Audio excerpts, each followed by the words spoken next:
Hello, this is Cindy, and today I would like to share with you a classic I recently finished. That is The Brothers Karamazov by Fyodor Dostoevsky.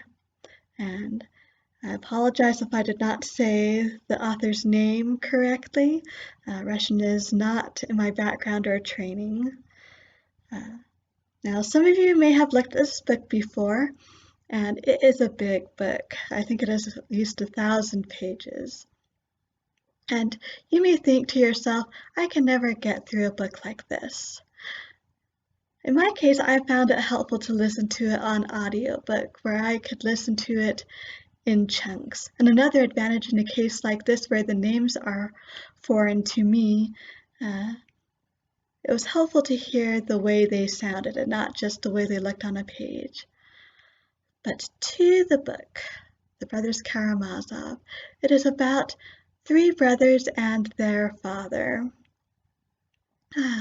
You have the fiery military man, Dmitri, and you have the cool and skeptical intellectual, Ivan, and you have the sweet religious young man, Alyosha, who wants to join a monastery that is in the neighborhood. Now, their father, he is unfortunately not a very admirable character, and each of them has cause to dislike their father. And so when the father is murdered, the question is, which of these brothers did it? Because they are, of course, the prime suspects in this case. And the reason why I enjoyed this book is not just the fascinating characters, the interesting setting in late 1800s Russia, or even the psychological drama that is portrayed in this book. That it was two parables in this book that I found most touching. And the first is of the Grand Inquisitor.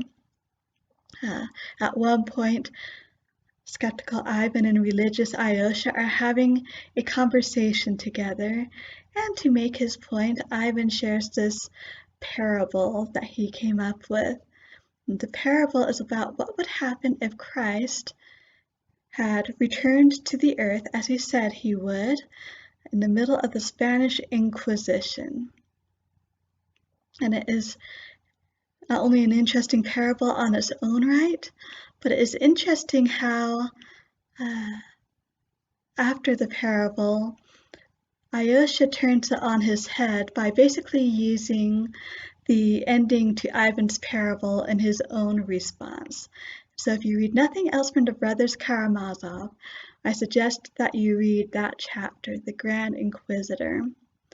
But the other parable that was, if anything, more touching to me was a parable about someone who had not been a particularly good person in life, and so they were placed in hell.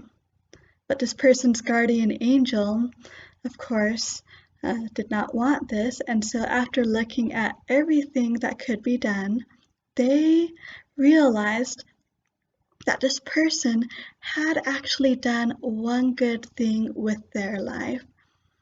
They had given an onion, which was about the only thing they had, to someone who needed it even more than they did.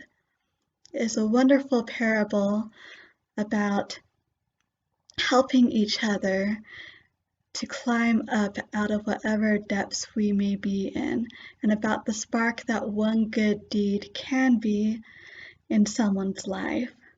And so I highly recommend The Brothers Karamazov.